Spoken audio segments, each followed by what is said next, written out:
big win for Brighton. Let's see what Ange Postecoglou had to say after the game. Frustrated and absolutely gutted with that. Worst defeat since I've been here. Unacceptable second half. Weren't anywhere near where we should be.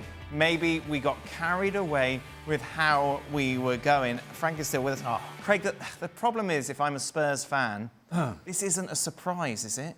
You're 2-0 up and you lose control of the game again? Yeah, this can become very repetitive and a problem for Postecoglou. I don't think many of us could sit here and question his football or the entertainment, but you have to marry the entertainment with results and with defending.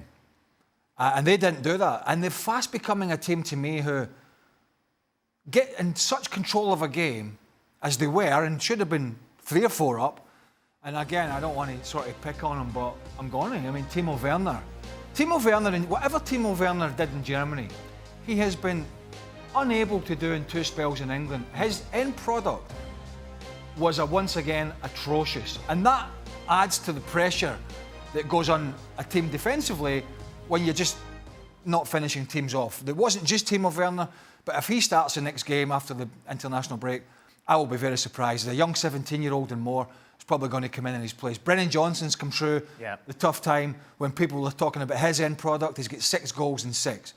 However, for all the stuff they do good, if Postecoglou doesn't fix this issue that they have with whenever they get punched in the nose, a bit like Man United, we talked about them over the last couple of years, when things have been going swimmingly in games, they look good. Whenever the other team comes out, scores a goal, whacks them in the nose, they crumble. That's what I saw from Tottenham today. You're not telling me he was not in that dressing room saying, Brighton are going to be much better in the second half. We need to be ready. We need to control this game. We need to be doing the basics, and we need to make sure we don't give them an easy pathway to get back in it. But they come out in the second half, Tottenham this is, and they thought they could swan about like they did in the first half where they were in total control. And Brighton, they were much more energetic, they passed it quicker, they were much more aggressive, and in the end it's hard to argue they didn't deserve the 3 points. But that's down to, when you're 2-0 up, Postecoglou's team should not be doing that. I put this in Postecoglou. I really do. I've sat here and I've defended Postecoglou, his swashbuckling style, his want, if not a need, to play attacking football and taking chances in terms of changing Spurs, who they are, the culture on the football club. I've defended every manner about Postecoglou and all that he's done. But at no point, you cannot be 2 up and let a game get away from you as you have. And this isn't about halftime team talks. Brighton are a good team. We know that. Everybody knows that.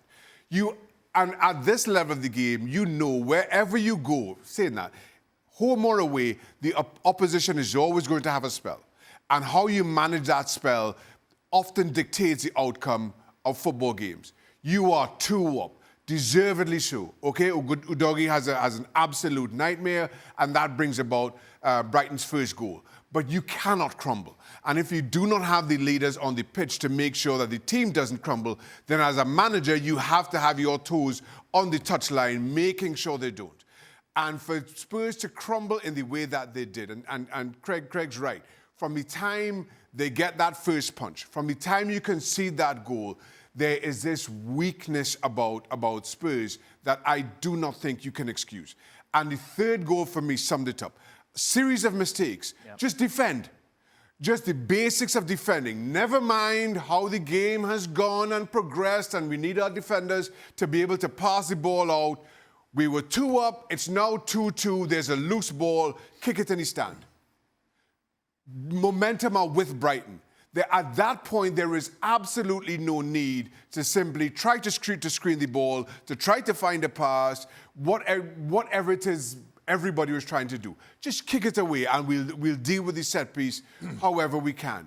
That, for me, is a lack of leadership. And now, if you don't have this is your second season in charge, if you weren't able to bring in those leaders in the summer, then you have to be that leader on the sideline. And if it goes to pot as quickly as it does, then that's on you. That's on Ange Postecoglou. I think one of the problems here is, I might be wrong, but what was good for Postecoglou in Scotland, at Celtic, at the best team, at one of the 2 biggest clubs, and worked, is not going to work long term in the Premier League. You can be open and dominate teams in Scotland, and you can leave yourself, thin at the back, and you can get away with it because the players are not very good. They're not as good, nowhere near it. Not as quick, they're not as fast, they're not as talented. So you can do that. You cannot do that on a regular basis in the Premier League, and that was proven as the season went on last year. It's been proven at the start of this season. What he did in his approach playing in the Scottish Premier League is going to fall flat on his backside in England because the players are much quicker at thinking, much quicker on the counter-attack, they're much more clinical, and he's going to have to adjust that. He is going to have to adjust that. If he doesn't, then Spurs fans are already getting on his back. It's very early in the season, I understand all that. There is time to remedy and rectify this. But he's not playing Partick Thistle, St Johnstone and Inverness Caledonian Thistle. He's playing against players who are in the biggest, most expensive league in the world. And when you leave yourself open, as they do at times at the back, then it's been proven under this manager that he's going to get punished. To that point, Frank, this is his second season. Surely he should be learning to adapt by now.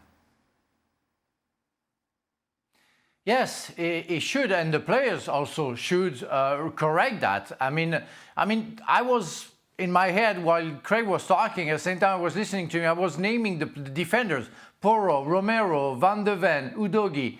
I mean, those players, they have experiences. They know what to do. There is a lack of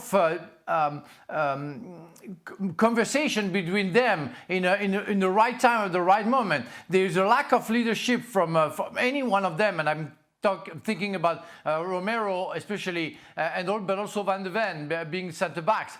But there are something not working, and I think they don't communicate the proper way. In fact, the fear of one bring fear to others, and then they all communicate by that fear, and they're not being able to do the thing that they were doing in the first half. Credit to Özil. I mean, the first half, the two fullbacks at Brighton were too high and allowed Johnson and Werner to have counter-attack and maybe disturb Brighton, and it's why maybe they were 2-0. He corrected that and really defended well second half. But after, what I saw from Spurs, like we saw against Newcastle, is completely unacceptable. It's a defect of mentality. It's a lack of thinking, lack of reaction from players, again, with experiences. I don't get that. Yet Postecoglou should have maybe changed 2 or 3 players, knowing that it can happen. Put maybe more defensive player and only play counter-attack. Maybe. But come on, you see the team selection, you see the players coming on the field during the second half. You cannot expect that happening a second time or a third time. You cannot do that at that high level.